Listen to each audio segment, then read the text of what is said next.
person and number পুৰুষ আৰু বচন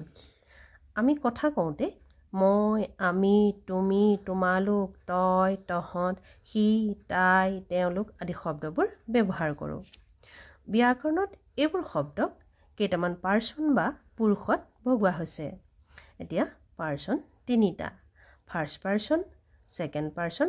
থাৰ্ড পাৰ্চন ফাৰ্ষ্ট পাৰ্চনক প্ৰথম পুৰুষ ছেকেণ্ড পাৰ্চনক দ্বিতীয় পুৰুষ আৰু থাৰ্ড পাৰ্চনক তৃতীয় পুৰুষ বুলি কোৱা হয় এতিয়া ফাৰ্ষ্ট পাৰ্চন কোনবিলাক ফাৰ্ষ্ট পাৰ্চন হ'ল আই উই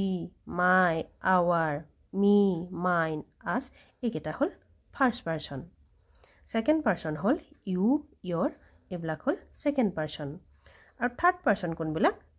ফাৰ্ষ্ট আৰু ছেকেণ্ড পাৰ্চনৰ বাহিৰে সকলো প্ৰনাউন আৰু নাউন পদেই হ'ল থাৰ্ড পাৰ্চন ইয়াত হি চি ই দে ৰাম হৰি এটচেট্ৰা বহুত শব্দ হ'ব পাৰে যিমানবিলাক আছে সকলোবিলাক থাৰ্ড পাৰ্চন এতিয়া আহিলে নাম্বাৰ হ'ল বচন এতিয়া প্ৰতিটো পাৰ্চনৰ দুটাকৈ নাম্বাৰ আছে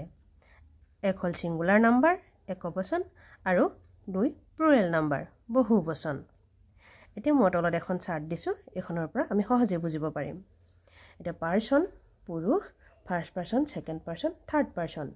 ছিংগুলাৰ নাম্বাৰ আৰু প্লুৰেল নাম্বাৰ এক বচন আৰু বহু বচন এতিয়া ফাৰ্ষ্ট পাৰ্চনত আই হ'ল মই এতিয়া ইয়াক যদি প্লুৰেল নাম্বাৰ কৰিলে হ'ব উই